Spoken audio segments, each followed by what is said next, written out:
काल 23 तारीख महाराष्ट्रातील विधानसभेचा निकाल अभूतपूर्वक लागला। ते निकाल लागल्यानंतर एक मनामध्ये खुमखुमी होती। ते म्हणजे काय, आता काही तासानंतरच एक नवीन स्टेटमेंट त्याच्याकडनं येईल। ते म्हणजे काय की हे जे निवडणूक झाली याचा निकाल, हा निकाल पूर्णपणे हे निवडणूक आणि हा निकाल दोन्हीही बायस्ड आहे आणि हे सगळं स्कॅम झालेला आहे, घोटाळा झाला आहे ईव्हीएम मशीनचा। तसंच अगदी काल दुपारपासून ह्या गोष्टीला सुरुवात झाली आणि आता तर असं बोललं जातं की ईएम घोटाळा केला, यांच्यात कुठे दम आहे एवढे सीट काढायचा। राऊत बोलतात की आम्हाला फक्त 100 तरी दिले नाहीत, आम्ही गावोगावी सभा घेतल्या, तालुक्याला फिरलो, जिल्ह्याला फिरलो, संख्या लोक बघितली, गर्दी बघितली, पण आम्हाला एवढे सीट कमी येतील याची आम्ही आशा पण केली नव्हती, त्याने बोललो होतं। अहो, मनसेच्या सभेला सगळ्यात जास्त लोक येतात, त्यांचं कधी सीट निवडून येत नाही, माहिती असावं। काही लोक जस्ट एन्जॉय म्हणून तुमची सभा करतात, ते जस्ट टाइमपास म्हणून करतात, तुम्ही याला मनावर जास्त घेऊ नका। बघा, आता हे ईव्हीएम घोटाळा जो आहे तो घोटाळ्यामुळं महाविकास आघाडी हारली आणि युती जिंकली, हा आरोप त्यांच्याकडनं केला जातोय। तो आरोप किती तथ्य आहे आपल्याला हेच या व्हिडिओतनं पडताळायचं आहे। आता 228 जागा ह्या युतीला मिळाल्या आहेत आणि विरोधी पक्ष नेता सुद्धा नाही तिकडं, त्यांची अशी अवस्था झालेली आहे। आता झारखंडमध्ये ते निवडून आले म्हणजे लोकशाही वाचली आणि महाराष्ट्रामध्ये ते अपयशी ठरले म्हणजे या ठिकाणी लोकशाही मारली गेली, असा समज त्यांच्यामध्ये सध्या बळकावत आहेत। हे फक्त थोतांड आहेत आणि त्यांना हार पचत नाही, एक मोठी शोकांकित आहे। याचा अर्थ त्यांचा लोकशाहीला नक्कीच विरोध असणार आहे, कारण लोकशाही पद्धतीने हे जे इलेक्शन पार पडलेलं आहे। बघा, आता ह्या सगळ्या गोष्टी घडून आल्या आणि एवढा समाज एकत्रित झाला, 228 जागा एका युतीला वन वे मिळणं काही लहान गोष्ट नाही, ना भूतो ना भविष्यती ही अशी गोष्ट घडलेली आहे। आता खरंच एवढ्या जागा नक्कीच मिळू शकतील का? जर बॅलेट्सवरती जरी निवडणूक घेतल्या तर एवढे जागा निवडून येतील का, हाही सर्वसामान्यांना प्रश्न आहे। याचं उत्तर तुम्हाला सांगेन, होय का नाही। बघा, या इलेक्शनच्या पाठीमागं फक्त भाजप आघाडी शिंदे साहेब किंवा अजितदादा यांचं फक्त योगदान नाही, यांच्या पाठीमागं महाराष्ट्रामधील प्रत्येक घटकाचं, जो घटक हिंदुत्व वाचवण्यासाठी उभा होता, त्यांचं प्रत्येकाचं त्या पाठीमागं यश आहे आणि हात सुद्धा आहे। आता महाराष्ट्रामध्ये विचार करायचं झालं तर महाराष्ट्रामधील मराठा समाज, बंजारा समाज आणि त्यानंतर ओबीसी समाज, हा सगळे हेवे दावे सोडून आपण कुठल्याही राजकीय पक्षाच्या दावणीला बांधलेले का असेनात, ते काही काळापुरतं बाजूला करून तो पूर्णपणे ह्या तिघांच्या पाठीमागं हा भक्कमपणे उभा होता।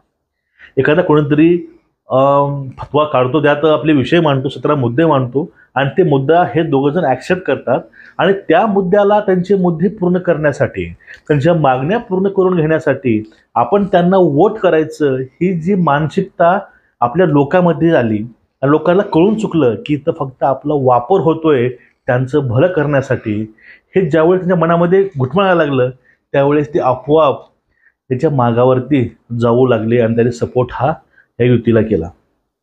त्यामध्ये लाडकी बहीण आहे। आता लाडकी बहीण झालं असं की शिवराज चव्हाण साहेबांनी जी योजना अवलंबली आणि तसेच बघा महाराष्ट्रामध्ये सुद्धा ही योजना ही किंगमेकर ठरली।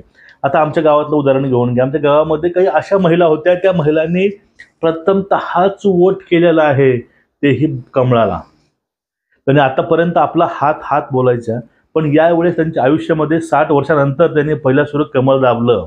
कारण काय, तुम्ही समजू शकता, आपण ह्या लोकांपर्यंत कुठलं पैसे नाही पोचले, कुठले लोक तिथं भेटायला नाही गेले गावागावामध्ये, तरीही या स्त्रियांनी आपला हात बळकट केलाय युतीचा। कारण काय, बघा, ह्या सर्वांचं जर कारण म्हटलं तर कारण देवेंद्रजीच्या मते धर्मयुद्ध। ज्या प्रकारे फतवे निघाले, वोट जिहादचे नारे निघाले, आघाडीचं मुस्लिम धार्जिणे नेतृत्व, तसे त्याची ओढ, ह्या सगळ्या गोष्टी बघितल्या तर या ठिकाणी हिंदू संघटना, हिंदू संत, कीर्तनकार, आपले पंडित लोक, हे जे काही संघटना आहेत, RSS असतील, शिवप्रतिष्ठान असेल किंवा अनेक संघटना, मराठा महासंघ असेल, ह्या सर्व संघटनांनी साथ आणि प्रचार हा हिंदुत्वाचा केलेला आहे। यांचे वोट हे भाजपला नाही, युतीला नाही, यांचे वोट आहे हिंदुत्वाला. जे हिंदुत्वाची भाषा करेल हे त्यांनी वोट केले. त्यावेळेस त्यांनी पक्ष, जात, धर्म काही त्यांनी बघितलं नाही. फक्त आपले रक्षित कोण आहेत, आपल्या धर्माचं रक्षण करणारे कोण आहेत, त्यांना एका हाताने मतं त्यांनी केलेलं आहे. तर यामध्ये सर्वांचं योगदान आहे, फक्त युतीचं योगदान नाही, फक्त ह्या 3 पक्षांचं योगदान नाही. त्यामध्ये लाडके भाऊ, लाडका शेतकरी, लाडक्या बहिणी, लाडके सगळे या सर्वांनी एक लाडका मुख्यमंत्री ह्या महाराष्ट्राला दिला. तेवढंच हे सुद्धा खरं आहे. आता एवढे जे भूतो ना भविष्य ते ह्या सगळ्या मुस्लिम महिलांनी सुद्धा साथ दिली आहे शिंदे साहेबांच्या नेतृत्वाला. मुस्लिम महिलांनी सुद्धा वोट केलेले आहे.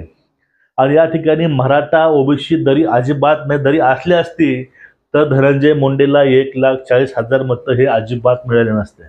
याचा अर्थ असा आहे की महाराष्ट्रामध्ये मराठा ओबीसी हा वाद ज्यावेळेस जरांगे पाटील आणि तो सजाद नोमानी नावाचा माणूस एकत्रित आले त्यावेळेसच मराठाच्या मनातून ते आंदोलनाचे करते धरते आणि हे सगळे त्यांनी थोडंसं दूर ठेवलं.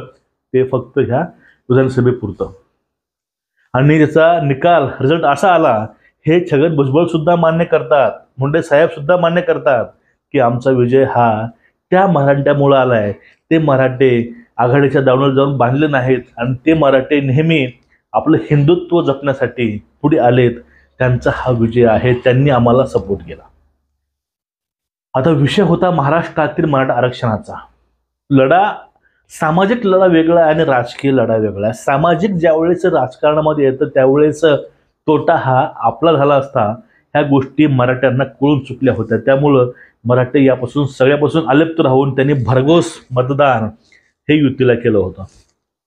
मग या ठिकाणी प्रश्न असा पडतो, आता महाराष्ट्रामधील बघा सगळ्यात जास्त लोकसंख्या ही हिंदूंची आहे. भारतामधील आहेच, पण आपला विषय झाला महाराष्ट्राचा. मग तुम्ही आपल्या जातीसाठी 17 मुद्दे तुम्ही लिहून देता धर्मासाठी, तर तुम्ही आपला धर्मपूर्व तुम्ही एकत्रित करता. मग आम्ही तर मुळात हिंदू आहोत आणि हिंदूसाठी हिंदू करता प्रथमतः हिंदू अस्मिता जागवायची कामं ही याच्या माध्यमातून झाले. आणि हिंदू जागला गेला. जो हिंदू झोपला होता तो जागी झाला. आणि प्रत्येक भगिनीनं, प्रत्येक लाडक्या भगिनीनं महाराष्ट्रामधील मतदानाचा हक्क हा बजावलाय. त्यांनी आपलं कर्तव्य हे पूर्ण केलं. सरकारनं त्यांचं कर्तव्य पूर्ण केलं म्हणून त्यांनी आपलं एक कर्तव्य म्हणून त्यांचे हात बळकट केलेत. एवढं मात्र या ठिकाणी नक्की आहे. आता काही बोंबलत असतील EVM घोटाळा घोटाळा घोटाळा. अहो, ज्या ठिकाणी लोकसभेला महाराष्ट्रामधील तुमची सीट जास्त आले होते त्यावेळेस तुम्ही नाचानाची गुलाल तुम्ही धिंगाणा गेला. त्यावेळेस तुम्हाला आठवण नाही आली या EVM घोटाळ्याची? त्यावेळेस तुम्हाला वाटलं नाही त्याची चौकशी व्हावी? त्यावेळेस तुम्हाला फक्त एवढं वाटलं की तुम्ही लोकशाही वाचवलात. अरे मग काय आम्ही लोकशाही बुडवतोय काय? सगळ्या जर लोकशाही वाचवायचा जरी कोणी प्रयत्न करत असेल ते म्हणजे महायुती करते. महायुती लोकशाही तर वाचवत आहेच, मुळात आपला धर्म आपला देश सुद्धा वाचवायची कामं हे करत आहे. हे तुम्हाला गोष्टी नाकारता येणार नाही. आता या ठिकाणी झालं असं, सर्व हिंदू संघटना ज्यावेळेस एकत्र झाल्या त्यावेळेस त्याच्या पुढे सगळं क्लिअर होतं. महाराष्ट्रातील संप्रदायातील संत संप्रदायातील संतांनी कीर्तनकारांनी एक मोहीम हाती घेतली होती.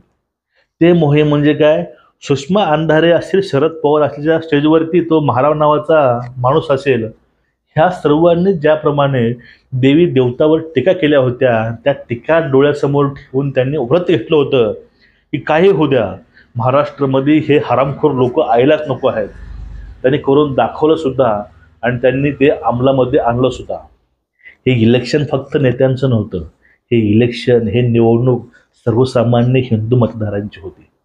ही निवडणूक धर्मयुद्धाची होती. ही निवडणूक विकासाची होती. ही निवडणूक कौरव पांडवांची होती.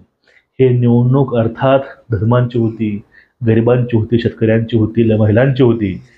अहो, या काळामध्ये ह्या सरकारनं महिलांसाठी एवढ्या योजना आणलेल्या आहेत. लखपत दिदी असेल, लाडकी बहीण असेल, महिलांसाठी किती मोठ्या मोठ्या योजना आणलेल्या आहेत आणि त्याहूनही जास्त मोठ्या योजना येणाऱ्या काळामध्ये येणार आहेत. त्यामुळं महिलांनी ह्या गोष्टीला जाणून डोळ्यासमोर ठेवून वोट केलेला आहे. या ठिकाणी लाडक्या बहिणीवर ज्याप्रमाणे ताशेरे ओढले गेले त्यांच्या मार्फत लाडकी बहिणीचे पैसे देणार नाहीत, हे सरकार असं आहे तसं आहे, हे आमच्या तिजोरीवरती जास्त बोजा येतोय. आणि परत तेच लोक दोन तोंडी मांडोळासारखे बोलतात ज्यावेळेस आम्ही येऊ तुमच्या खात्यावरती खटाखट 3,000 रुपये टाकू महिन्याला लाडक्या बहिणीला. 1,500 रुपयाचा जास्त बोजा वाटतो. मग 3,000 रुपये ज्यावेळेस तुम्ही टाकतात त्यावेळेस तुमच्यावरचा काय वाढणार आहे, हा एक प्रश्न सर्वसामान्य कुटुंबातील स्त्रीला ताईला पडला होता. आणि या सरकारनं कुठलाही भेदभाव न करता सर्वांना योजना वाटलेल्या आहेत. त्यामुळे मुस्लिम असो, हिंदू असो, कुणी असो, सर्वांना योजना. फक्त या ठिकाणी झालं एवढं की आपली राजकीय पोळी भाजण्यासाठी एक ताशेरे ओढण्याची कामं याने केली. तो भांडूपचा भोंगा तर नेहमी भाबा करायचा, पण तो भोंगा आता वेगळेच बोलायला लागलाय. तो म्हणतो काय, झारखंडमधील लोकांनी लोकशाही वाचवली, महाराष्ट्रातील लोकांनी ते प्रयत्न केला असेल, पण ते EVM मशीनमुळं सगळा घोटाळा झाला. म्हणजे महाराष्ट्रामधील जे आहे ते लोकशाही नाही. कारण काय, त्यांनी वोट यांना केलं नाही. महाराष्ट्रातील नागरिकांनी वोट जिहादला केलं नाही. महाराष्ट्रातील लोकांनी वोट हे विकासाला केलं. महाराष्ट्रातील लोकांनी वोट हे धर्मयुद्धाला केले. लोकांनी वोट हे हिंदुत्वाला केले. लोकांनी वोट हे अशा लोकांना केले ते लोक माणसामध्ये राहून माणसांची भाषा करतात, जे माणसामध्ये राहून शिवरायांची भाषा करतात, जे महाराष्ट्रामध्ये राहून महाराष्ट्राच्या विकासाची बाजू घेत आहेत, आणि जे महाराष्ट्रामध्ये राहून देवदेवतांचा आदर करून त्याच्या विरोधामध्ये कुणी शंख फुगत असेल त्यांना हाणून पाडण्याचं कामं करत आहेत. बघा, ज्यावेळेस रामगिरी महाराजावरती ती अवस्था आली होती, काही लोक इथनं मोर्चे घेऊन मुंबईला निघाले होते गाड्या घेऊन. त्यांना सुद्धा महाराष्ट्राला शहाणं केलंय.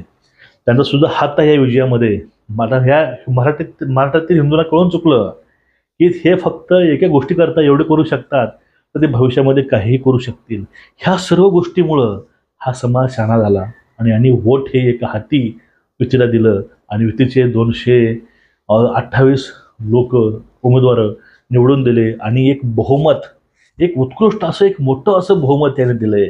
मग त्यांच्या पुढे आता कुठला पर्यायच नाही, त्यांना हात पचतच नाही. मग पर्याय काय, तो पर्याय घालायचं EVM मशीनवरती. घोटाळा झाला. घोटाळा तुमच्या बुद्धीमध्ये झालेला आहे, घोटाळा तुमच्या मनात झालेला आहे, पण तो घोटाळा ह्या जनतेनं उघडा केला आहे. तुमची लायकी तुम्हाला दाखवून दिलेली आहे. तुमचं एवढं मत काय, नक्कीच कमेंट करा, सबस्क्राईब करा. नमस्कार, जय हिंद, वंदे मातरम, जय शिवराय, जय हिंद.